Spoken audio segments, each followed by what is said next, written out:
y hablaron de Venezuela y hablaron de Maduro. Le juró por estas 4 cruces que el 7 de agosto, el día que él se fuera, ya Maduro no era problema, ya Maduro no estaba en Venezuela. Esa Venezuela que hoy está de pie y decidida a derrotar un Estado criminal que de manera intencional ha traído el hambre, la miseria, la violencia y la muerte a nuestra tierra.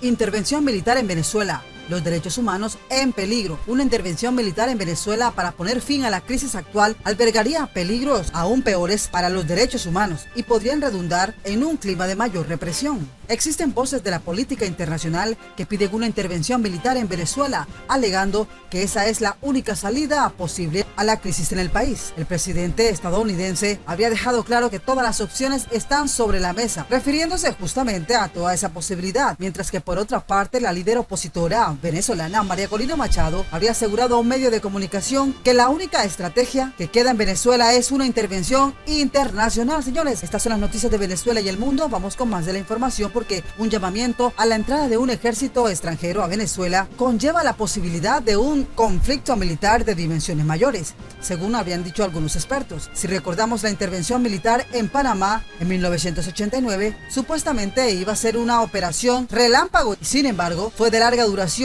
y cobró la vida de miles de civiles. Esa también sería la consecuencia en Venezuela, independientemente de si uno está de acuerdo o no con el gobierno de Nicolás Maduro. Una intervención militar extranjera estadounidense sería la peor opción y agravaría la situación de los derechos humanos en el país. Habría sostenido quienes escriben el argumento de una intervención militarizada como posibilidad para resolver la crisis. Alegan que la situación humanitaria debido a la violación masiva de los derechos humanos por parte del gobierno de Nicolás Maduro, así lo exige la Corte Penal Internacional de La Haya, quien está investigando a Nicolás Maduro por crímenes de lesa humanidad, aunque aún no ha decidido si hay motivos para un juicio en su contra. Y Rajoy le preguntó 2, 3, 4 veces, pero ¿por qué tú dices eso? Y Santos le dijo, escríbelo, yo me encargo de eso. Rajoy se lo contó a una persona y esa persona nos transmitió la información. Y luego esa persona junto a Rajoy confirmaron, después del atentado del 4 de agosto, que había sido desde Bogotá Juan Manuel Santos quien había preparado, dirigido y financiado. Oído, Iris Varela, tú que eres del Táchira, conoces bien a la mafia colombiana, la oligarquía colombiana.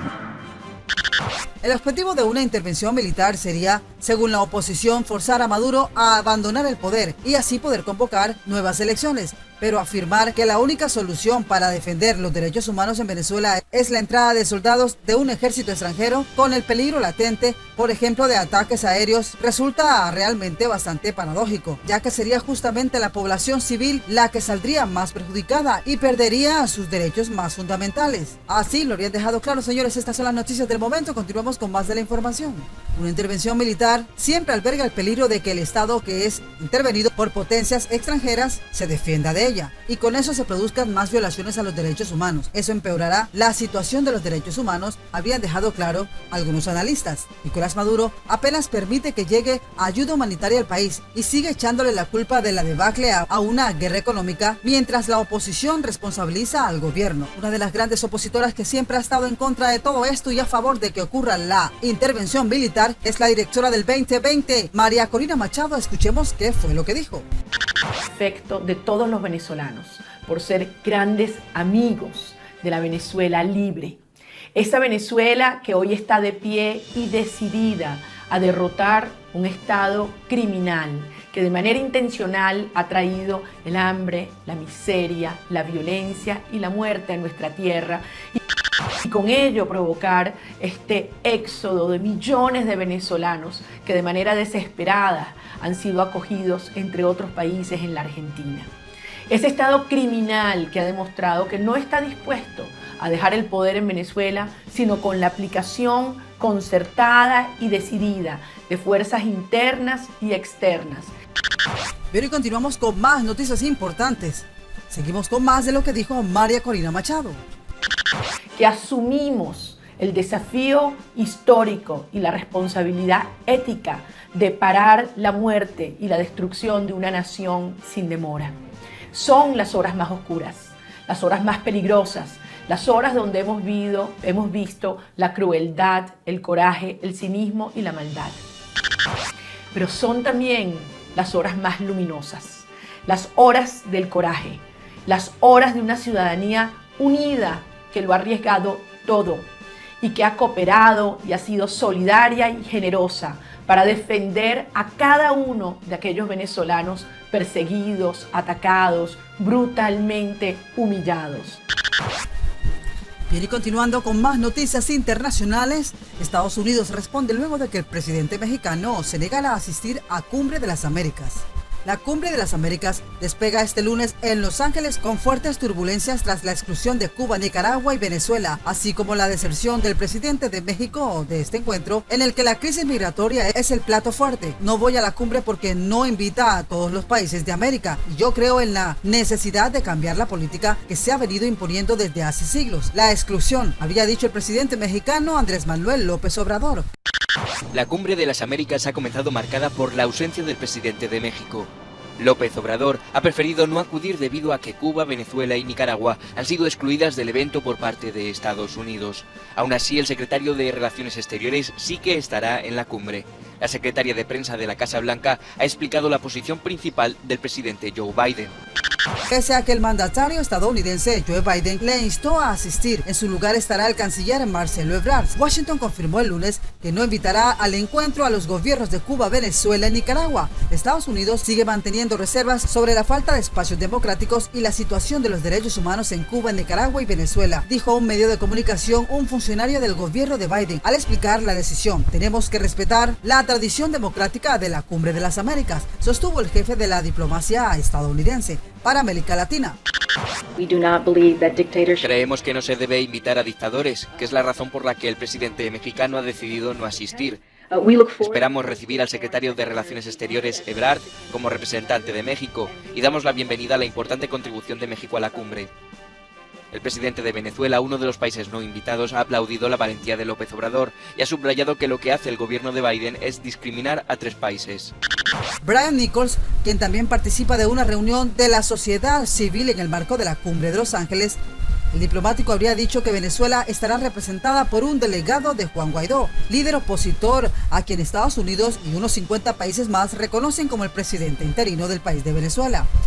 El evento ya es un fracaso neoliberal que aísla y desconecta a Estados Unidos de nuestra América. Se conocen presiones y chantajes, habría escrito en la cuenta de Twitter el canciller cubano Bruno Rodríguez. El presidente Miguel Díaz-Canel ya había dicho que no asistiría, mientras que por su parte el líder disidente cubano Manuel Cuesta Morúa denunció en su cuenta de Twitter que el gobierno impidió el viaje de opositores a la cumbre, un régimen excluyente que protesta cuando lo excluyen. Sostuvo los presidentes de Honduras, Xiomara Castro, quien se alineó con ANLO, y de Guatemala, Alejandro Yamatei, cuya gestión ha recibido duras críticas de la Casa Blanca. Ya anunciaron que tampoco asistirá el presidente de Uruguay, Luis Lacalle Pou, quien canceló el lunes su viaje tras dar positivo al COVID-19. El presidente de Bolivia, Luis Arce, también ha dicho que no viajará a Los Ángeles si no van todos, mientras el bloque de 14 naciones del Caribe también han puesto en duda su presencia.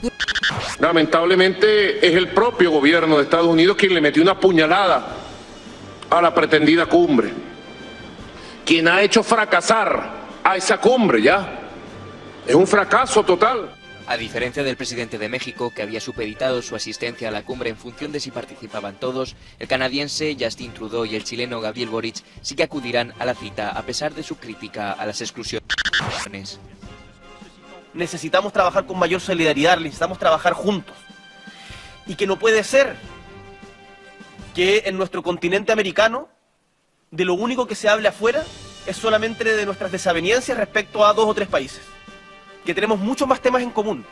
Boric considera que ha sido un error la exclusión porque se puede hablar también de derechos humanos independientemente del país que los viole sin reservas, así como de otros temas que son relevantes, dice, como las energías renovables, los derechos de los pueblos indígenas, la igualdad de género o el crecimiento inclusivo. Durante la semana habrán reuniones de la sociedad civil, encuentros académicos y de líderes empresariales. Las plenarias presidenciales están previstas para el jueves 9 y el viernes 10. La cumbre, que concluirá el viernes y se celebra con la guerra en Ucrania como telón de fondo, permitirá a Biden reunirse con algunos de sus colegas, como el brasilero Jair Bolsonaro, quien tiene previsto llegar el jueves. Caminaremos por nuestra libertad. Una caravana con miles de migrantes de Venezuela, Honduras, Nicaragua y otros países salió este lunes bajo una intensa lluvia desde Tapachula, en el sur de México, con la intención de recorrer a pie más de 3.000 kilómetros para llegar a Estados Unidos. Le decimos a los mandatarios de los países que hoy se reúnen en la Cumbre de las Américas que las mujeres y los niños migrantes, las familias migrantes, no somos moneda de cambio de intereses ideológicos y políticos, habrían declarado a un medio de comunicación. Sabemos por las cancillerías de Bolivia y también de Honduras que sus jefes de Estado no estarán en el cónclave, citando explícitamente el tema de la exclusión de 3 países como Venezuela, Cuba y Nicaragua. Además, también en el Caribe, San Vicente y las Granadinas es otro de los países que se ha unido a este llamado, criticando justamente a Estados Unidos por no convocar a todos. Y sin embargo, hay que decir que el presidente mexicano logró de cualquier manera obtener una visita bilateral a la Casa Blanca en julio, algo que no estaba esperado, pero que muestra justamente el músculo que tiene México, particularmente con la contención de los flujos migratorios procedentes de Centroamérica. Bien, mis amigos, estas son las noticias de Venezuela y el mundo. Como siempre, los invitamos a que se suscriban al canal, compartan el video en sus redes sociales, activen la campanita de notificación, le den like, déjenos sus comentarios